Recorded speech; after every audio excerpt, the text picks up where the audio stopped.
everything changed, literally in a matter of seconds. The final whistle blew on what was honestly a highly successful 2025 campaign for the Chicago Bears, and in that fleeting, almost unnoticeable moment, the window of opportunity didn't just open, it actually threatened to slam completely shut. Look, we are standing right on the precipice of the 2026 NFL season. And for a franchise that has been absolutely starved of championship glory for decades, the stakes have rarely, if ever, been this astronomical. One wrong move, one single missed assignment, and a season of ultimate promise could just crumble into dust. You could practically feel it. The tension in Chicago right now is completely palpable. But before we uncover the dark reality of the Bears' upcoming season, I want to welcome you to NFL Nexus. Look, if you want this level of deep, uncompromising NFL analysis to keep coming your way, you got to support the channel. Hit that subscribe button, like this explainer, drop a comment down below with your thoughts as we go, and please consider becoming a channel member today. Your support is what makes this all possible. All right, let's get into it. Okay, so let's really dive into this. Will the 2026 Chicago Bears regress, or are they going to progress to ultimate greatness? That right there is the pivotal question hanging over the entire Windy City. The 2025 season, it gave fans a taste, a real tangible taste of what could be. But the 2026 season, it's a terrifying tightrope walk. There is absolutely no safety net anymore. The honeymoon phase is officially over. Progressing means making a second consecutive playoff appearance for the first time since 2006. Think about how long ago that was. Regressing, on the other hand, means completely wasting the prime years of a generational talented quarterback. Now, we all know the superstars, right? The names printed on the backs of millions of jerseys, the guys on the billboards. But if we pull back the curtain on the grim, uncompromising reality of the National Football League, we see that championships are rarely actually won by the stars alone. They're won, and they're lost, down in the trenches. They are decided by the unknown soldiers who are suddenly forced to step up when disaster strikes. And for Chicago, the margin between hoisting the Lombardi Trophy and total catastrophic failure, it rests squarely on the shoulders of 7 brand new men stepping into the void. Just look closely at the sheer scale of this systemic turnover. We're talking about Garrett Bradbury taking over at center, Jedrick Wills stepping in at left tackle, Kobe Bryant and a rookie, Dylan Thieneman, both at safety, Malik Muhammad at cornerback, Neville Gallimore on the defensive line, and Devin Bush at linebacker. Slowly and methodically, the Bears front office has had to frantically patch these gaping holes across the roster. I mean, it is an incredibly rare situation to have nearly 20% of your starting lineup completely swapped out in a single offseason, let alone in positions that require such intricate split-second communication. When you break it all down, these 7 specific individuals are literally the only structural support standing between franchise quarterback Caleb Williams and total systemic collapse. To truly understand the gravity of this rebuild, we have to look back at the brutal offseason casualties. First, you have the unexpected, totally jarring retirement of center Drew Dahlman. Gone. Just like that, out of nowhere. Then, ascending left tackle Ozzie Trapilo violently ruptures his patellar tendon in the playoffs. Anyone who knows football knows that continuity along the offensive line is everything. It's the lifeblood of the offense. And the Bears completely lost it. They are basically starting from scratch on the most critical side of the football, forcing this massive, incredibly risky strategic pivot. Which brings us to the very heart of the offense, the center. In sheer desperation, the Bears scrambled and traded for veteran Garrett Bradbury to replace Dahlman. But it's not just a plug-and-play situation. He is facing a grueling, physical camp battle with second-round pick Logan Jones, who is doing everything in his power to ascend fast enough to steal that starting job. But think about the cascading effect here for a second. The center is the nervous system of the offense. One single missed snap from Bradbury, one blown assignment against a massive 300-pound nose tackle, and the entire play is dead. Caleb Williams is suddenly eating turf, and the drive is instantly derailed. The margin for error here is absolute zero. And honestly, it doesn't get any easier on the edge either. Let's talk about the blind side. The Bears are staging this desperate, high-stakes competition between Braxton Jones and former number 10 overall pick Jedrick Wills. Now, Wills comes over from the Cleveland Browns, where his career was heavily plagued by injury and ineffectiveness. He had surgery back in 2025 to repair a lingering issue, and his footwork, well, it's been scrutinized heavily by offensive line coaches across the entire league. Chicago is essentially praying, just hoping beyond hope that he can overcome this haunted past to protect their most valuable asset. It's a massive, terrifying gamble.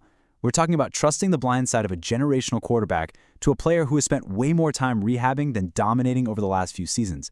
Now, I want you to look at this number, 11. I really need that number to sink in for a second. 11. Last season, the Chicago Bears fielded the 11th worst pass defense in the entire National Football League. It is a fatal flaw, a gaping, bleeding wound that opposing offensive coordinators literally attacked mercilessly on film week in and week out. You simply cannot survive the grueling gauntlet of the NFC playoffs when you rank 11th worst against the pass. Every single modern NFL offense will just sit back and throw the ball 40 times a game against you until you completely break. It is a fundamental flaw that absolutely must be eradicated immediately if this team has any hope of surviving 2026. So the absolutely crucial point here is how they plan to fix it, and it starts with an intense, high-stakes war in training camp. Nahshon Wright, who really stepped up admirably last year, packed his bags and departed in free agency. That leaves veteran Tyreek Stevenson, who, let's be honest, severely struggled in 2025. Now he's fighting for his professional life against rookie Malik Muhammad. They are locked in a battle for the right to play cornerback 2 opposite a fully healthy Jalen Johnson. And the cornerback position in this specific defensive scheme, it requires intense zone discipline. You have to be able to click and close on short routes in the blink of an eye. If the rookie Muhammad can't dethrone the struggling Stevenson, opposing quarterbacks are going to target that specific side of the field on every single crucial third down. Make no mistake, they will isolate him, they will test him, and they will try to completely break his confidence. And the bleeding in the secondary, it unfortunately didn't stop there. The Bears suffered devastating free agency departures, losing both Kevin Byard and Jaquan Brisker. To try and replace these established vocal leaders, they brought in Kobe Bryant and a day-one rookie starter, first-round pick Dylan Thieneman. When you start stacking all these details together, you realize just how immense the pressure truly is. Thieneman, coming straight out of college, has to instantly adapt to the blinding speed of NFL processing. He has to read pre-snap motions, adjust the deep shell coverages on the fly, all while being expected to be better in run support than Brisker was.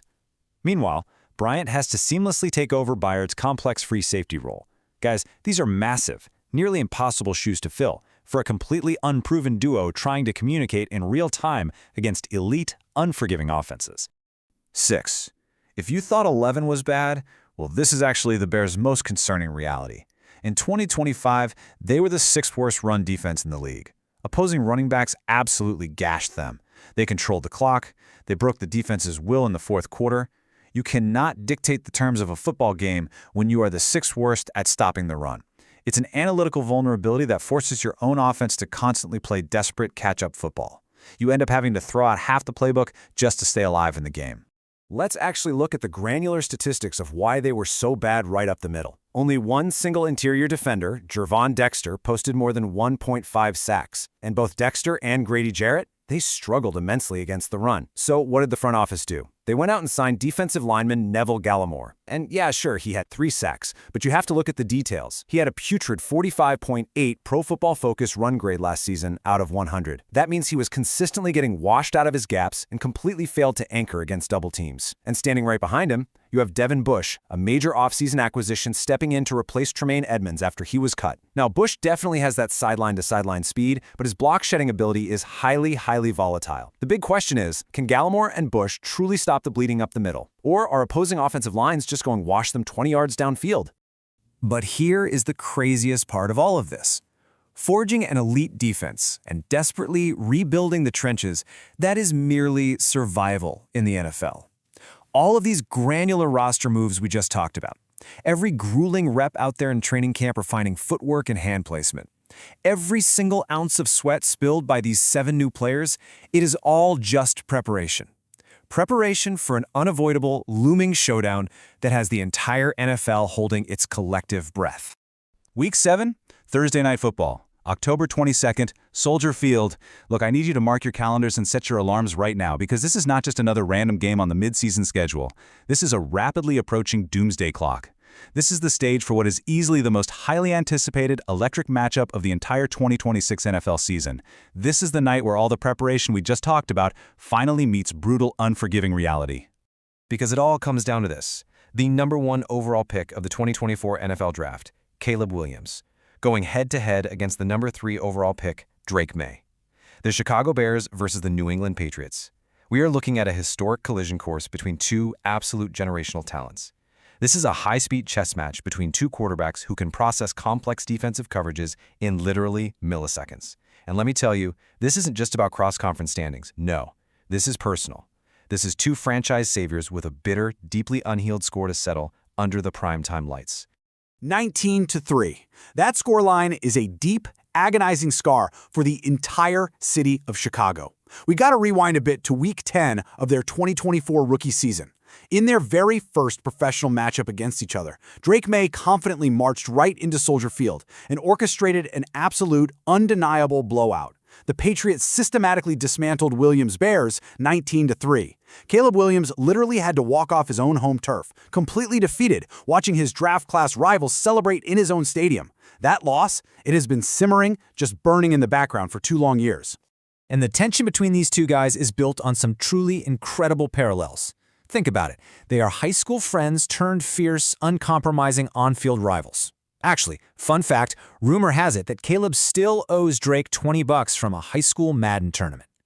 But beyond the jokes, they share such mirroring playstyles on the field. They are both absolute evasion experts who thrive off-script, constantly turning seemingly dead plays into explosive, back-breaking gains. They are masters of pocket manipulation, instinctively feeling the pass rush blind, climbing the ladder, and delivering absolute strikes downfield. And maybe most importantly, they are both carrying the almost impossible weight of resurrecting iconic, dormant franchises that haven't tasted Super Bowl glory in years. They respect each other immensely off the field for sure, but on the field, they are forced to actively destroy each other's Super Bowl dreams. And the narrative for these two diverged sharply in 2025. It's honestly fascinating how quickly things change in this league. While Williams and Chicago were forced to rest after a really early playoff exit, Drake May evolved into this battle-hardened conqueror. He led New England on a deep, incredibly grueling playoff run all the way to Super Bowl LX, only to suffer a devastating, heartbreaking loss to the Seattle Seahawks at the very end. But here's the thing, May knows what the pinnacle feels like now. He has tasted it. He returns to the site of his first major victory in Chicago as a seasoned veteran of the big stage, all while Williams has been sitting there, quietly plotting his long-awaited revenge. Just to give you an idea of the hype, the official NFL Instagram account recently teased this game with a terrifyingly simple yet incredibly heavy statement. It just said, "Oh, it's going down in Chi-Town." The gravity of those words really cannot be overstated. The entire league, from the general managers and the front offices endlessly analyzing the film down to the millions of fans watching at home, is holding its breath. The hype for this specific Thursday night is reaching an absolute fever pitch. Because you see, this matchup isn't just about the players wearing the helmets today. It's deeply, deeply woven into the fabric of NFL history. Let's just look at this timeline. Back in 1985, the Bears secured their only Super Bowl title by absolutely crushing the Patriots. Decades later, in 2024, May extracts his rookie revenge with that brutal 19-3 blowout. Then in 2025, May tastes the ultimate bitterness of a Super Bowl defeat himself. And now here we are in 2026, the ultimate rematch. This isn't just some modern rivalry we're hyping up, it is a multi-generational war, a score to settle that is finally coming to a head on one single Thursday night in October. Ultimately, when the lights shine the absolute brightest, all those granular details we talked about, they start to fade away. The Pro Football Focus grades, the individual sack totals, the early regular season records, they dissolve into the background. Despite all the meticulous, painstaking roster moves we analyzed in this explainer today, the uncompromising reality of the NFL is that Caleb Williams and Drake May will only ever be judged by one singular metric: Super Bowl rings. Legacies. Legacies are the only things that truly remain. So absolutely everything we've discussed today culminates in this single Week 7 flashpoint. Think about those 7 new men. Will Garrett Bradbury and Jedrick Wills actually hold the rebuilt trenches against New England's ferocious pass rush? Can Malik Muhammad, Kobe Bryant, and the rookie Dylan Thieneman communicate fast enough to stop Drake May's devastating off-script magic? Will Neville Gallimore and Devin Bush step up when it matters most and stop the run? And above all else, will Caleb Williams finally conquer his greatest rival and cement an MVP campaign in front of the entire world? We are going to be tracking every single one of these storylines all season long. If you want more deep dives and explainers like this one, make sure you subscribe to NFL Nexus, hit that like button, drop your official predictions for Week 7 in the comments right now, and become a channel member today to support the work we do. I'm going to leave you with this final, chilling thought as we inch closer and closer to opening kickoff. The trenches are rebuilt. The weapons are fully armed. The stage is perfectly set. When the dust finally settles on the cold grass at Soldier Field, which quarterback will survive the absolute chaos and secure the ultimate Super Bowl legacy?